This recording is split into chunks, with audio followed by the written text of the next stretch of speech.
All right, we are with Doug Bender, the editor of DieStat. Doug, welcome. Thank you for joining us here at the Heartland Distance Summit podcast. Could you just tell our listeners what you do at DieStat and how you got there and what it's all about? Yeah.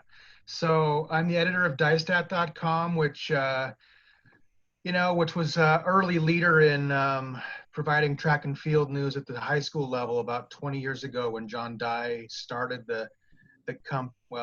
started just putting statistics together to show coaches in his area what the rankings were. You know, at the time he had two kids that were doing the high jump in Maryland, and he wanted to pull together the stats and show other, other people what the rankings look like, because nobody was doing that at that time. And then it kind of expanded to the point where he was covering meets across the country, and that went on.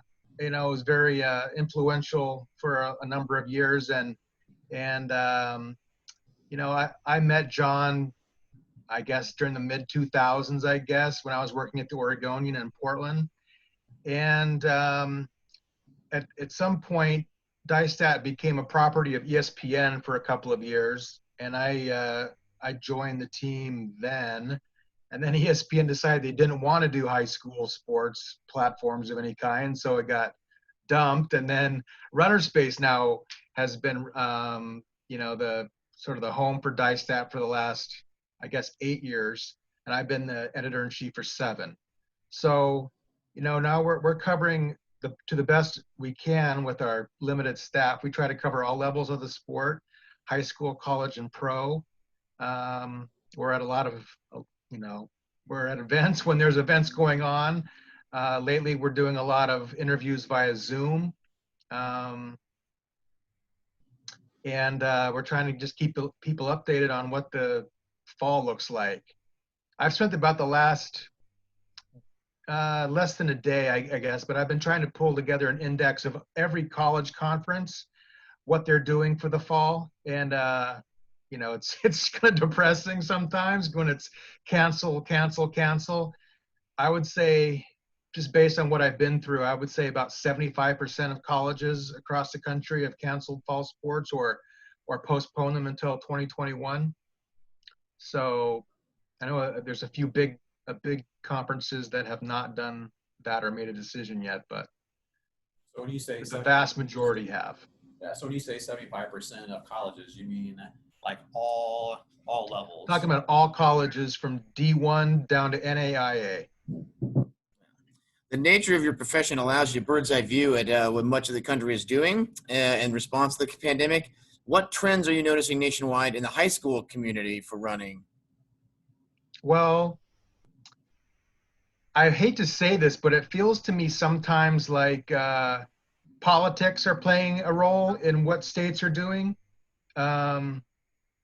I live in Oregon. I think we all kind of expected in Oregon it will be eventually canceled, although right now football is prohibited and other sports are kind of there's been no decision really.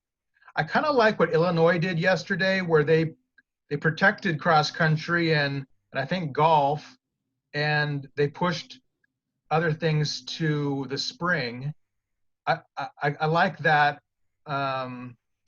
that way of doing it, where if you could protect a sport that's low risk, then try and do that. And then, but again, a lot of places I think are kicking the can down the road a little bit until they can make another decision, maybe a more painful decision later in August.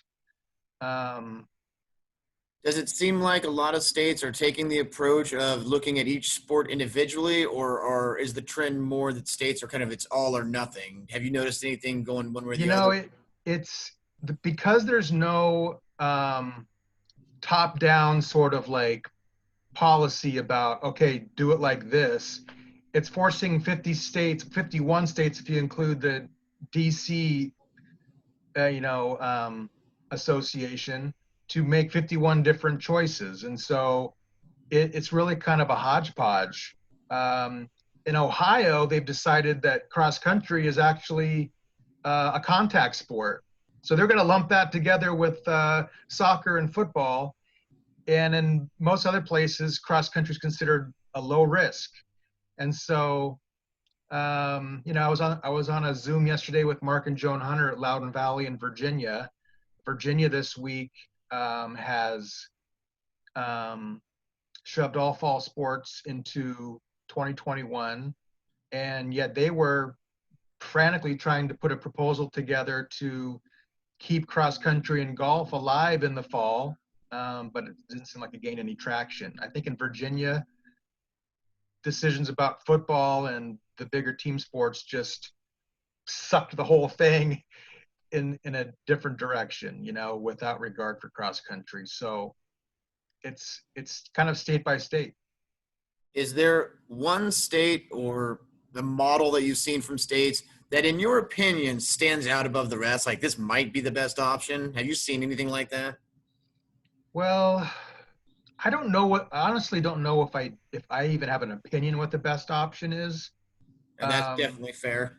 You know what I mean? Because we're going through a slow motion sort of catastrophe compared to the rest of the world. And it's all been happening while kids were not in school. Mm-hmm. So if schools do open, or, in any sort of big way, I just have to believe that that's going to cause more spikes in cases. If the Florida Marlins can't keep a lid on it, how are any of your high schools going to do that? And I don't know how bad that will be. I imagine it won't be good for some teachers. I'm not sure how many kids will be terribly impacted, but one number that you don't really see, other than the number of cases and then the number of people who died, how many people are in the middle, like, are going to have severe lung damage for the rest of their lives? Like, I'm not seeing that number, but it's got to be, not a small number. And that almost seems like another way to consider a casualty of this pandemic. Absolutely. I definitely feel like it's been simplified. We were just talking about that before you came on, about the lung damage as well.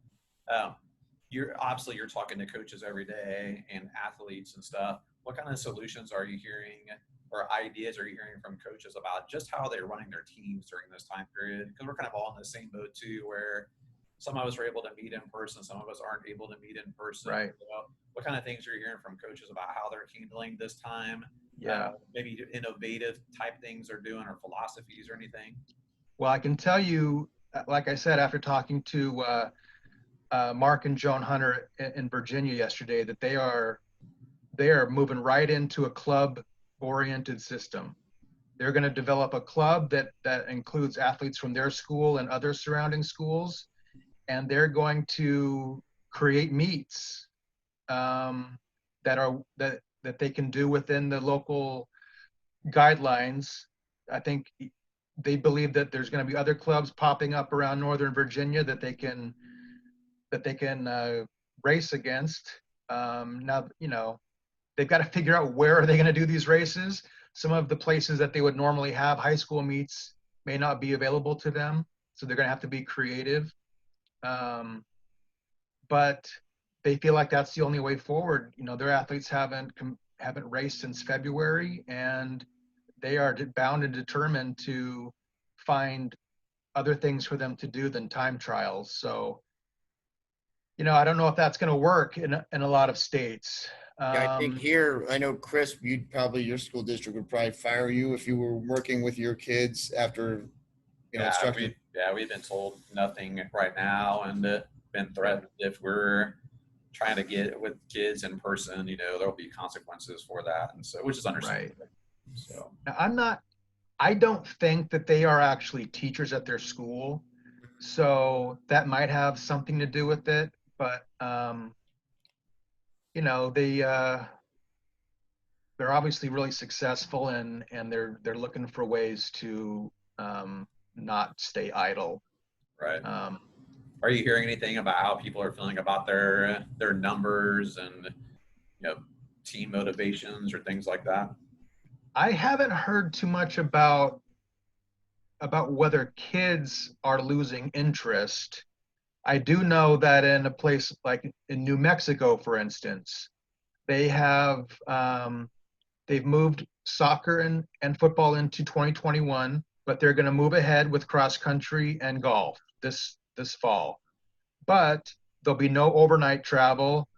There will be limited field sizes, so that it's probable that your team will be maybe like 7 varsity, like you'll be able to put 7 in a varsity race, 7 in a JV, and 7 in a freshman race, and that's all you'll get. So you may be limited to 21 members of your team. You know, like if you're used to having 80 or 90 or 100 kids in your team, there may not be racing opportunities anymore for the big bulk of the slower runners. Yeah, we just spoke to Adam Kedge, as you have as well. Oh yeah, Adam Kedge. Recently, and he mentioned that was a big concern, is not having opportunities for the large numbers of kids that they traditionally have, and that would be disappointing for sure.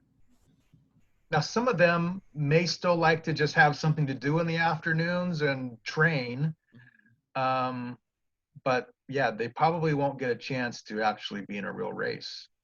And I imagine that is, with limitations on group sizes, that's going to be felt all over. Yeah, that's our concern too, and just finding facilities to hold a race or anything too, and it's definitely a challenge. Are you meeting with kids in person at all yet? We all have been at some point. We have taken temporary breaks on 3 different occasions because of scares, and people that were in contact when they found out that they were in contact tested positive, and so we'd shut down till we found a test result. Ian, Chris? We were able to meet up until we just had our graduation on Saturday. And so our schools made a decision that we've had a couple of positives on our campus, not within our group. And with graduation weekend and stuff, they decided that they were going to kind of make us close down here for a couple of weeks in hopes of protecting the student population. Yeah, and we've had, just a few, preventative measures that we've had to take. We have to scan kids' temperatures whenever they come to practice, and they have to fill out a form, which I know that some other states are doing too. And obviously we need to, practice social distancing and whatnot. Just most of the health-related concerns. And preventive measures. So, as the editor-in-chief of DyeStat, a famous running media outlet, how do you feel about the coverage of the pandemic by media outlets in general? Well, we're not putting you on the spot. It's certainly a challenge. One thing it does is it gives us time to have these longer conversations with people over Zoom.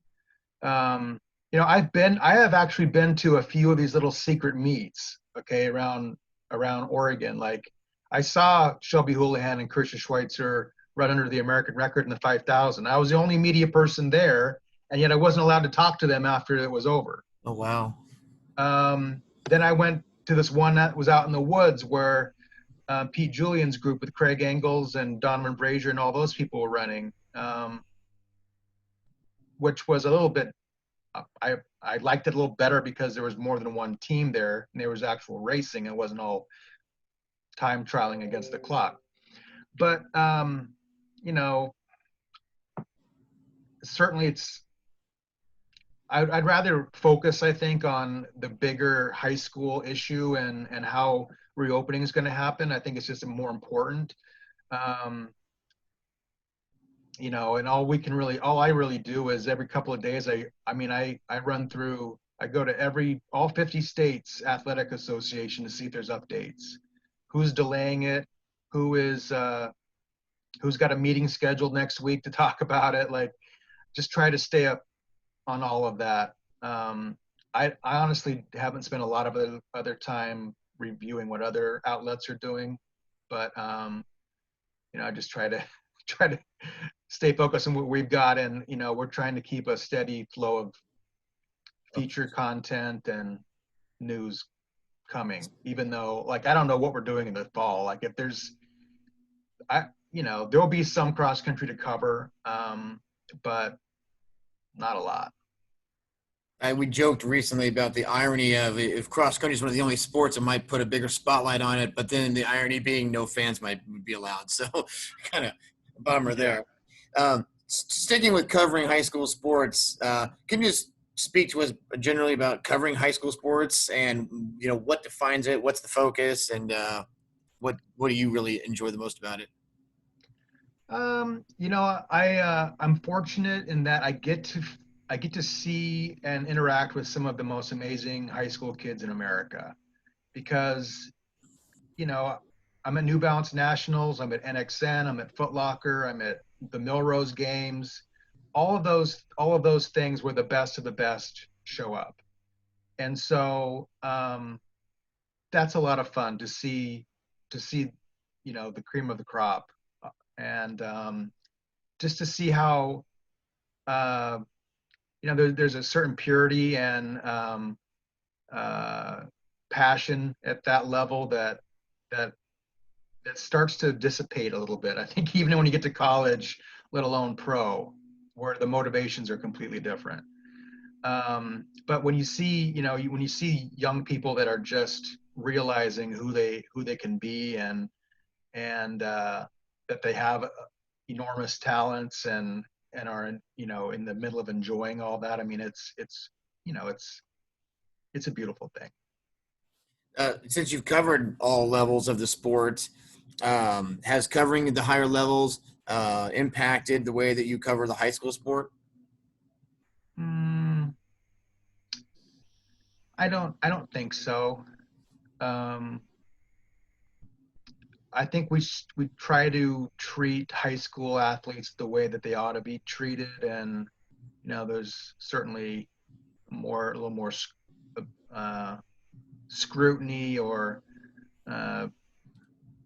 possibly a criticism if it's warranted for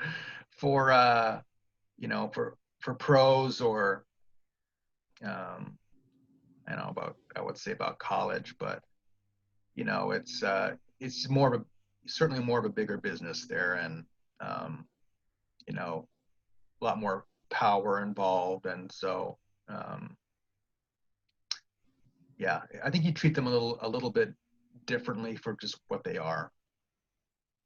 So you say you've got to go and watch an incredible amount of cross country meets and track meets and talk to a lot of people, and you covered most of the major high school running events of for a lot of these kids' lifetimes. This is what they what they know is you're the person that's covering those. Outside of the big name type thing, somebody breaking 4 minutes in the mile or something like that, is there a story that you covered that really stands out to you that was this wasn't maybe the biggest headline, but it was something that was really fun to cover, and it really I really enjoyed it. It meant a lot to me, or it meant a lot to the people involved. If I think about what I feel like are some of the best things that I've written, they would be about people that have really overcome big challenges. So I guess it's maybe 5 or 6 years ago, I wrote about, what was her last name? Kayla from North Carolina, who had multiple sclerosis, and yet she won the state cross country title.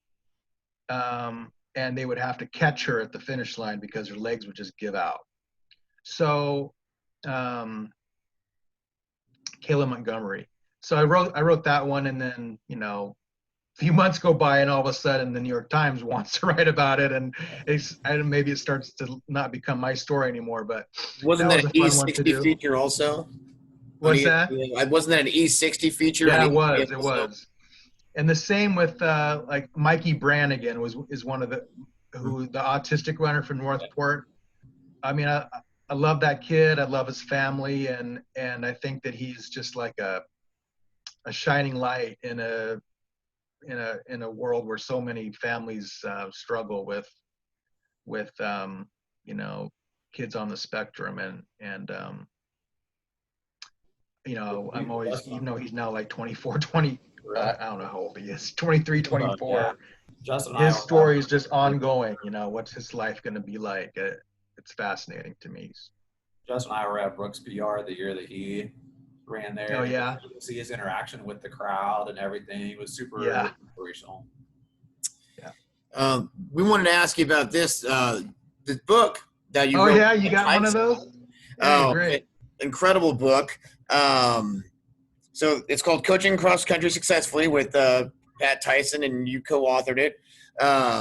Just a couple questions there. It's a staple in the coaching community. What do you think has made the book resonate so well with coaches? What do you think it does better, perhaps, than some other coaching books? That book was sort of like built on the formula that went into a previous book that was done by Joe Newton, right? Yeah, maybe that's a great book. that was right. So, Pat is one of the most amazing coaches that I've ever met, and I'm just happy to know him, that he was in, and that he asked me to help him write that book. I guess I'm not probably aware of how influential it is with coaches. I'm surprised to see a copy here that you have it. I don't really have a sense for how many copies are out there or have been sold, but I do know that from writing it, that was probably 6 or 7 years ago, that that Pat obviously had all the information, checked all the boxes, knew exactly, I just had to get it out of his head, and then organize it in these chapters, but so much of his comes from being at the University of Oregon in the 70s and taking Bill Bowerman and Bill Dellinger's training and adding his own wrinkles to it. So Pat and I actually go back a ways. My mother is from the Seattle area, and I've lived in Kansas City my whole life, but when I was a kid, there wasn't much internet yet. It was in mid-90s, and I wanted to go to a cross-country camp. I don't know how she found it, but she was going to decide she was going to go home to Seattle. So she dropped me off on Whidbey Island to the Seattle Pacific University cross-country camp, and that's when I met Pat Tyson. And, growing up in Kansas, my coach had always talked about Jim Ryan and Billy Mills. So I was going to be a junior in high school, and I had not even heard of Steve Prefontaine yet, if you can believe that. And so then I meet Pat Tyson, and my life changed. So that's when I met Pat. And then I went back the next year because it was so much fun. And then we had Pat Tyson here in town to speak at our Heartland Distance Summit last summer. And Pat is just an incredible human being. Tell us, where did you meet Pat? What's your Pat Tyson story? How are you guys connected? So, in 2005, the University of Oregon was having some significant problems with its track and field program and its relationship to Nike. Okay. So Nike was upset and wanted the coach, Martin Smith, out. They wanted, first of all, they wanted the top kids in Oregon were no longer going to the University of Oregon, and it was really making people upset. And Galen Rupp was ready to go into college, and there was no way he was going to go to Oregon. So Nike needed the coach to be moved out so that they could bring somebody else in, possibly Alberto at that time. Well, the interim coach that they decided on that was going to make everyone feel good would be Pat Tyson at Meade High School in Spokane. So I talked my editor into letting me fly up to Spokane and spend like a day with him. Like, I think it was his second to last day at Meade before he packed everything up and went to Eugene. So I went up there, and we knew each other already, but it was, this was a chance to really spend like to really see him in action, how he interacted with his kids, to see his room and all the big volumes of results and the morning runs that they do at 6 o'clock in the morning, and just to see all of that, and then to write about how he just felt called to come back to Eugene and help fix this situation that was going on there. So that was a period of time that I really got to know him better, and and since then, I mean, we talk on a fairly regular basis.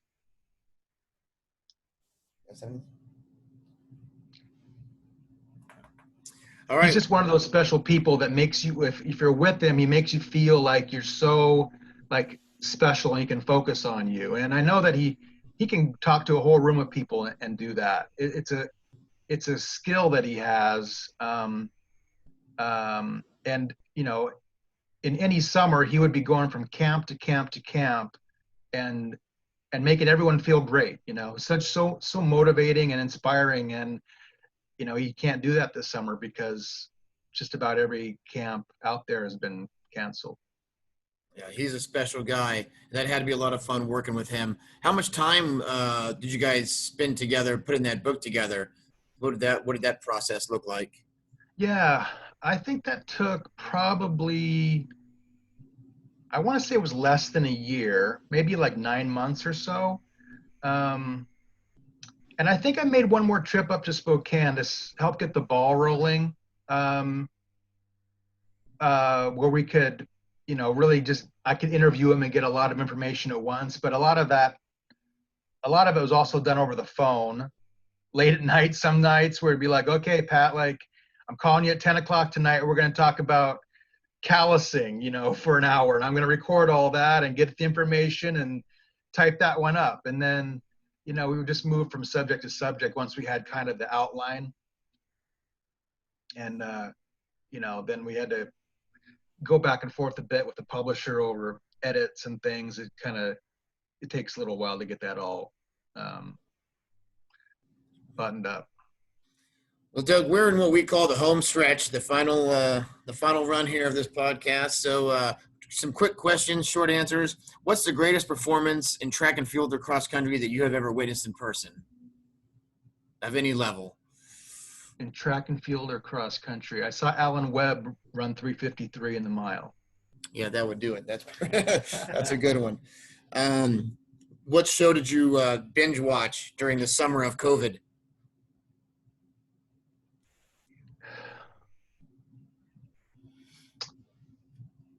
You know what? I have not watched a lot of TV. Maybe a book? Was there anything that you kind of took a deep dive into and to take up some of this time? Yeah, there's got to be a show. Let me think. I've been watching a bunch of the documentaries on Netflix.